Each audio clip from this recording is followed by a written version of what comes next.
I don't want to say ulterior motives, it was one of the major motives, is to be able to talk to people and to be able to do it in a different setting. In March of 2013, Rebecca called me and said, hey, we're doing TEDx at LSU, and would you like to be involved? And I, of course, said, yeah, that'd be great. I'm looking forward to do that. I'd spoken a few times, but most of the time it was with a Q&A. So it was a very loose setting. I would come with just some ideas and different things that the speech was supposed to be about, but it was never getting up and talking to people and really trying to have an impact. They give you TEDx gives you some pretty loose parameters. They say, we want you to have a great idea. You have 12 to 15 minutes and be awesome. And that's about it. And a funny thing happens to you when somebody says, hey, have a big idea and be awesome. And for me, that funny thing was, wow, most of the things that I thought were big ideas really aren't that big of a deal. So you're sitting there and you're pounding away in your brain, trying to figure out something big to talk about. And again, for me, and I was just pointing this out, is I'm not much of a practicer. Like even when I was in sales and I'd have to go speak to people, I could not sit in front of a mirror and go through my sales pitch. I'd memorize the material the best I could and I'd kind of wing it. So for something like TEDx, it was nerve-wracking to say the least. I did force myself to at least take some notes and think about what I was going to talk about. And then I get there that night and they go, yep, you're going last. I'm like, okay, no pressure, got to close it out. And you're going after the guy that sent the Mars rover to the moon, to Mars from NASA.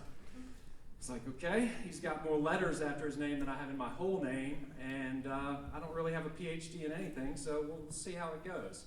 But we forged on, and it was a good time. I was pretty convinced that after it went live on YouTube that I was going to, at the least, be an internet star.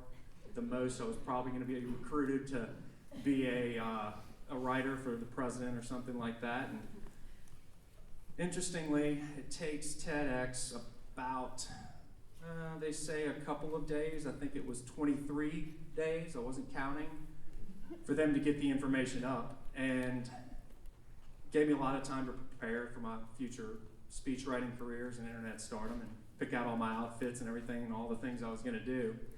But a really interesting thing happened when the video went up, and that was nothing. And I don't mean nothing in that it wasn't a good thing. I was super proud of what I had done. I think that it did. I've had people say, hey, look, what you said, you did a good job and it inspired some people. I was like, okay, well, good. I guess my idea was okay. But the other thing that I figured out was that it wasn't just what the idea was about. It was about the story and telling your story and being able to repeat that story to people. That's the difference between having a simple idea and having something that inspires somebody. So when I was done watching that video, I don't know, maybe 60 or 75 times and kind of critiquing it and thinking about, my big ideas and what those things are, I found that the distance from it gave me the opportunity to really kind of critique myself. And if I had the chance to do it again, what would my big idea be?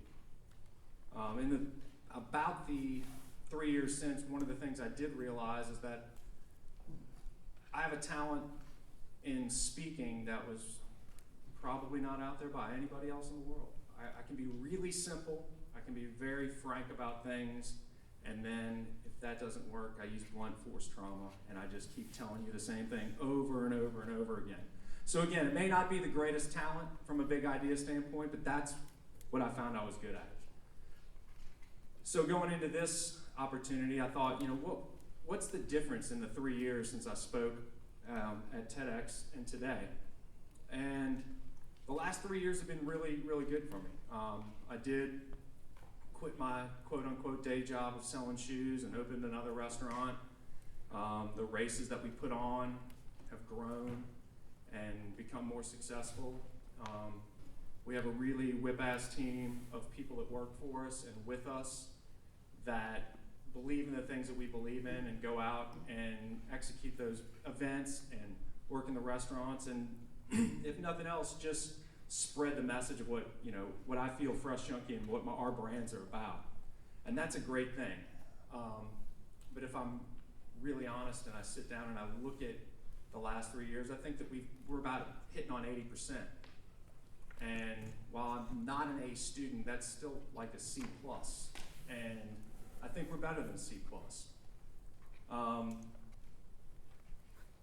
The TEDx talk that I did was about stretch goals and about the opportunity to do the things that we're capable of, and that everybody is capable of doing something that's a little bit further out there. But the one thing that people who watched that video would come back and tell me about was one line in it where I said, you must do the work.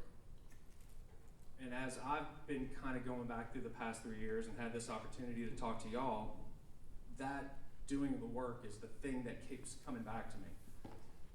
Over and over as I take notes on different things, and if I'm watching in a meeting or different things, maybe 3 or 4 different times as I've written down goals for a race or goals for the restaurant, the question at the bottom of the page was, what am I willing to do? And that to me is really the kind of big idea for today is, what are we all willing to do?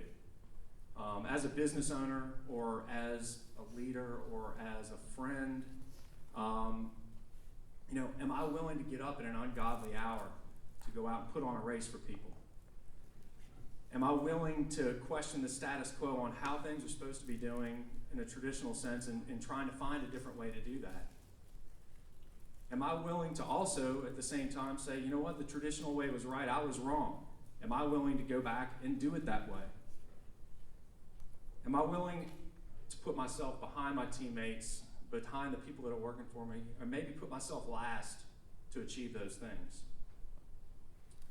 Am I willing to admit that maybe a passion-driven type job or career is just a job or a career most days, and that sometimes is hard and that you have to get up and do that work anyway? Am I willing to go ahead and say, hey, you know what, I'm not good at X, Y, and Z, and I need help? And am I willing to go and ask for help? And finally, am I really willing to face the internal fears of what hold us all back? I think that if we all kind of look at our lives and say, all right, this is where I feel like I should be, and this is where I am, and to get there I need to do this and do this and do that, a lot of times we'll come up with this idea that I don't really know what's holding me back. Over the past maybe couple of years, I've said, you know what? I think that I probably do know. It's usually sitting right in front of us. It's usually the most simple answer. And am I willing to face what that answer is and make the changes needed? The reality is that there's an abundance of opportunity out there for us, whether in the careers that we're in, or whether it means starting a new career, or whether it means doing something else. And there's an opportunity to tie our passion to those careers and not necessarily trying to create something for nothing. The big thing for people is not just having the passion, it's tying that passion to a tangible action to move us forward. And for me, figuring out what those actions are every single day is the difference between that 80% and that C+ and trying to get closer to an A. So again, today is just about having a good lunch, having a good day, and really asking ourselves what we're willing to do. And that's all I have for you. So thank y'all and have a great day. Appreciate it.